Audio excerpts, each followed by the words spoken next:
Hello students, welcome to my channel Brain Booster. This is Jyoti and today I will tell you that why haloarenes does not go for the nucleophilic substitution reaction.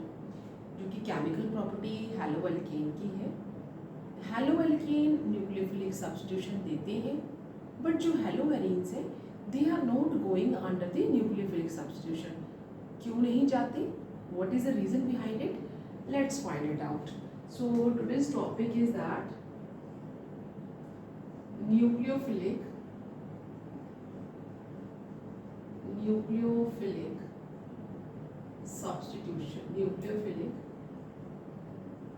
substitution of haloarenes. अब nucleophilic जो substitution है of हैलोअरेन्स. Substitution means to replace by a nucleophile. Nucleophile क्या होता है? What is a nucleophile here? Nucleophile. अब nucleophile किसे कहते हैं? That is the electron rich species. अब ये कोई एटम भी हो सकता है या फिर ग्रुप ऑफ एटम हो सकता है. दोनों में से कोई भी हो सकता है. Substitution means replacement.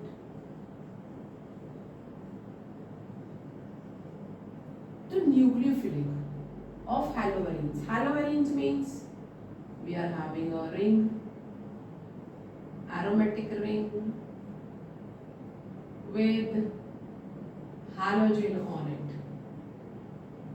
किसी भी पोजीशन पे आप हाइड्रोजन लगा सकते हैं, उसे हम फर्स्ट पोजीशन कंसीडर कर लेंगे. Nucleophilic substitution. सो इलेक्ट्रॉन रिच स्पीशीज क्या हैलोअरेन्स में किसी चीज को रिप्लेस कर सकती हैं? तो इसका जो हमारा आंसर है कि न्यूक्लियोफिलिक सब्स्टिट्यूशन जो है नॉर्मली ये हैलोअरेन्स में पॉसिबल नहीं है. Why it is not possible? There are 4 or 5 reasons for that. First is that a resonance effect. Due to resonance effect. दूसरा instability of हम फिनाइल कैटाइन कहेंगे क्योंकि हम लोग रिंग की बात कर रहे हैं. Of phenyl cation. And third is difference in hybridization of carbon to which halogen is attached.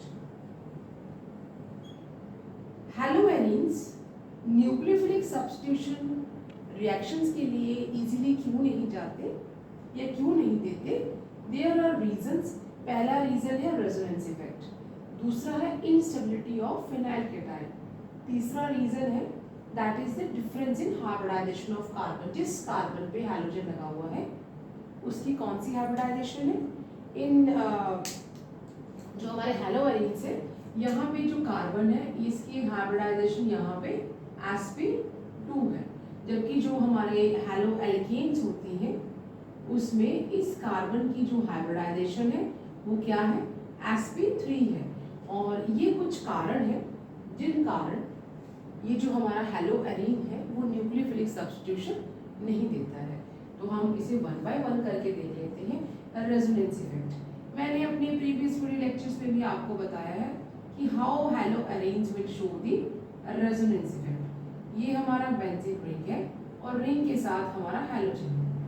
हम किसी भी अगर हैलो एटम को देखते हैं तो उसके पास लगभग 7 बैलेंस इलेक्ट्रॉन्स जो होते हैं वो बैलेंस शेल में होते हैं. मीन्स इसके पास 3 लोन पेयर है.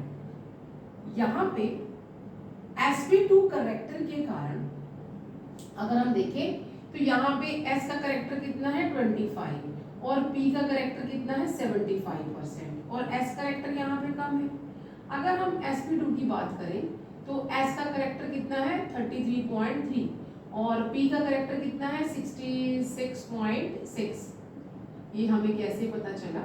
टोटल जो करेक्टर होता है यहाँ पे 100 है, एक इसमें पार्ट जो है वो S है और जो 3 पार्ट्स हैं वो किसके हैं? P के। तो आप ऐसे भी लिख सकते हो S plus P plus P plus P। तो यहाँ पे हमारे पास 25 and 25 and 25 and 25 सभी, अगर हम हर ऑर्बिटल का करेक्टर देखें टोटल P का कितना हो जाएगा 75। हेलो एल्केन में यहाँ पे 25% ही इसका करेक्टर, जबकि हम हेलो एरीन्स की बात करें तो S करेक्टर यहाँ पे कितना है 33.3, जिस कारण ये ज्यादा इलेक्ट्रोनेगेटिव हो जाता है और इस लोन पेयर को अपने पास खींच लेता है। अब इसे खींचने के कारण यहाँ पे क्या हो जाएगा? हमारे पास रेजोनेंस स्ट्रक्चर जो है डेवलप हो जाएगा हेलो एरीन्स का।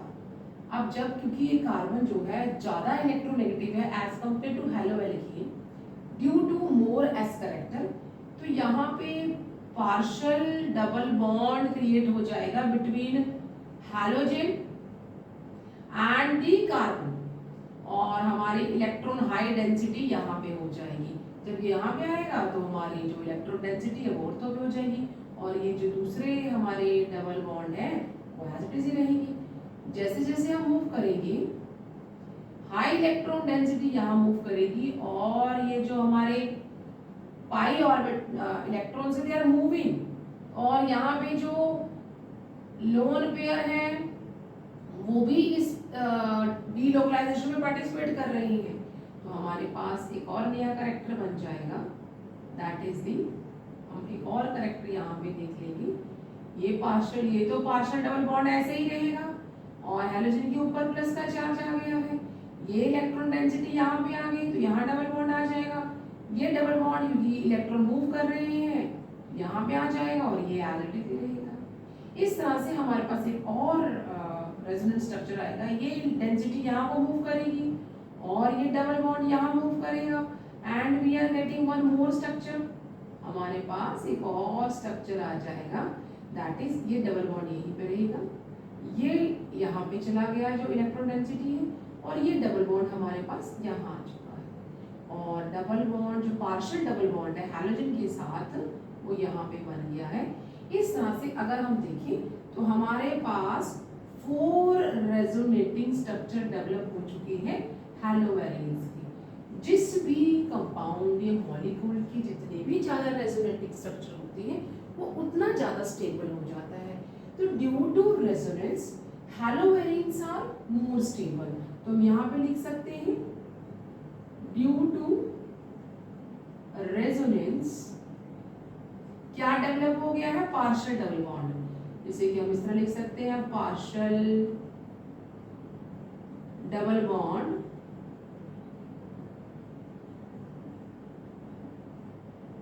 Develop between the carbon and halogen due to that haloarine are more stable। क्या हो जाएगी? ये स्टेबल है, इसीलिए ये स्टेबल है। यहाँ पे इलेक्ट्रॉन डेंसिटी ऑलरेडी हाई है तो यहाँ पे क्या हो जाएगा? जो आने वाले न्यूक्लियोफाइल है, जो मैंने यहाँ लिखा न्यूक्लियोफाइल है, उसके साथ यहाँ पे रिपल्शन शुरू हो जाएगा बिकॉज ऑलरेडी हाई डेंसिटी जो है वो ऑर्थो और पैरा पे आ रही है। तो यहाँ पे हम लिख सकते हैं, हम यहाँ लिख सकते हैं due to high repulsion between, किसके बीच में हो जाएगा? Between the coming nucleophile and haloarene. यहाँ पे मैक्सिमम रिपल्शन भी आप लिख सकते हैं, हाई लिखा है हम यहाँ पे मैक्सिमम लिख सकते हैं।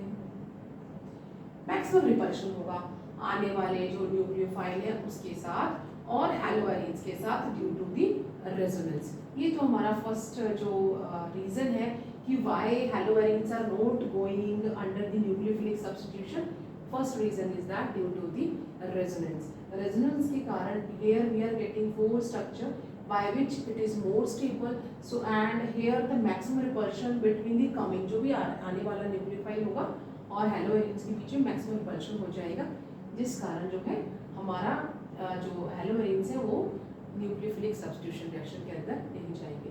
जल्दी से इसे नोट करें या स्क्रीनशॉट ले लें, then I will explain what is the instability of phenyl cation. जल्दी से नोट कर लें।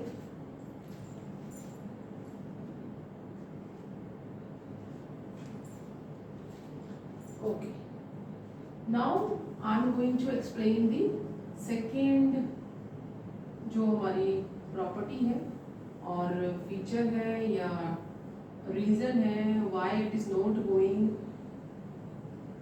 under the nucleophilic substitution, that is the instability of phenyl cation। अगर हमारे पास ये हैलोएरीन है, यहाँ पे सेल्फ आयनाइजेशन, मैं अपनी प्रीवियस लेक्चर्स में आपको बता चुकी हूँ कि रेजोनेंस इफेक्ट तो यहाँ पे काम करता है, बट यहाँ पे negative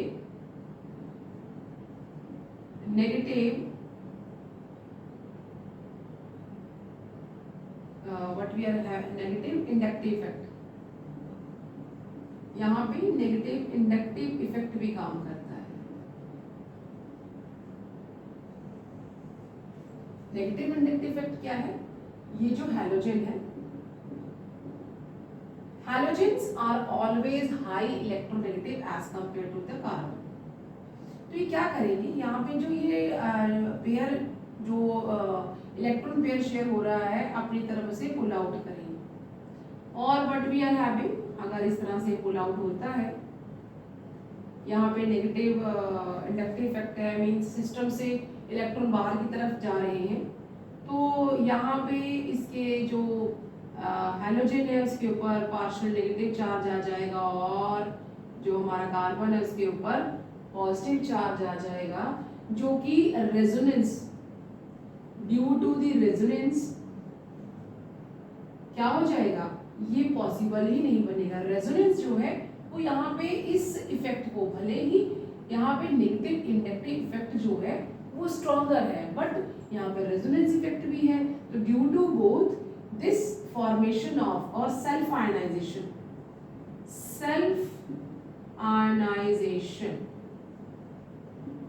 is not possible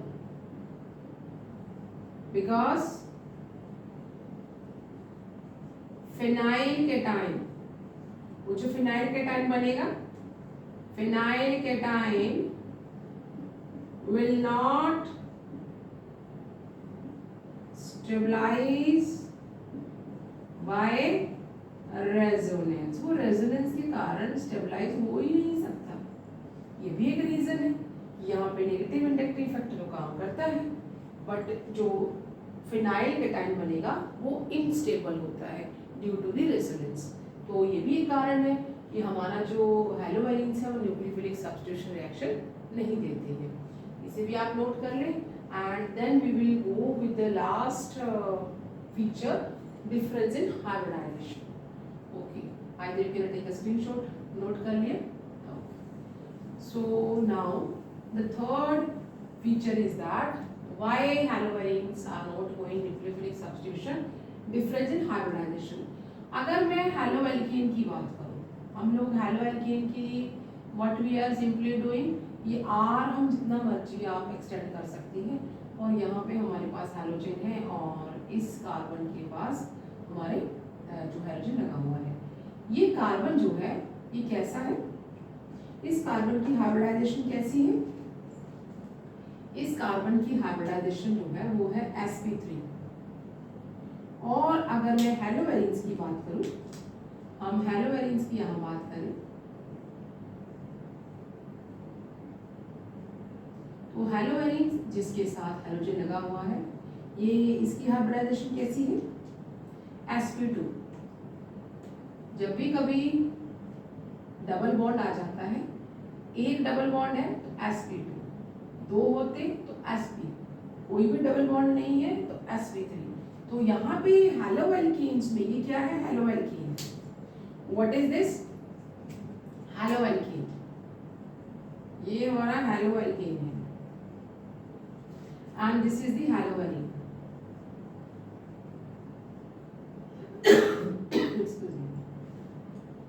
haloalkane में हमारे पास कार्बन की हाइब्रिडाइजेशन sp3 है, हैलोवेरिन में कार्बन की हाइब्रिडाइजेशन जो sp2 है। अगर हम देखें जो sp3 हाइब्रिडाइजेशन है, इसमें s करेक्टर जो है वो 25 है और जो p करेक्टर है that is the 75।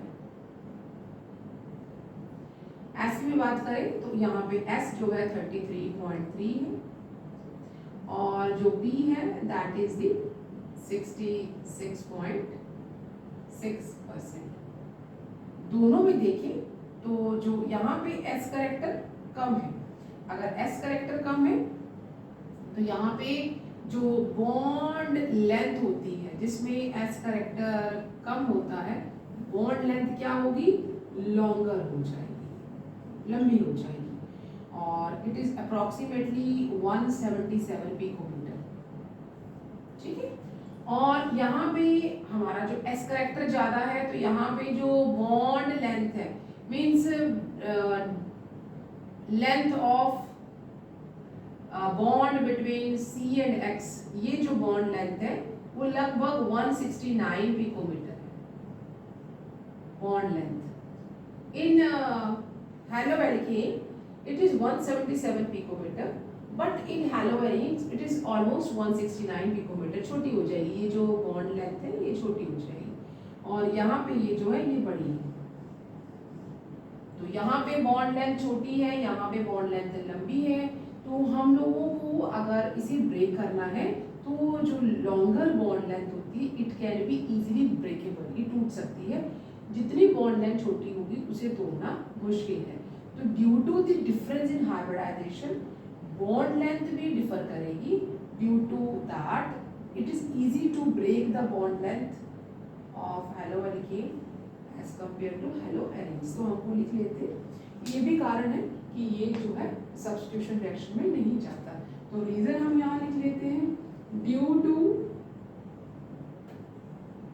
Shorter bond length in हैलोएरिन्स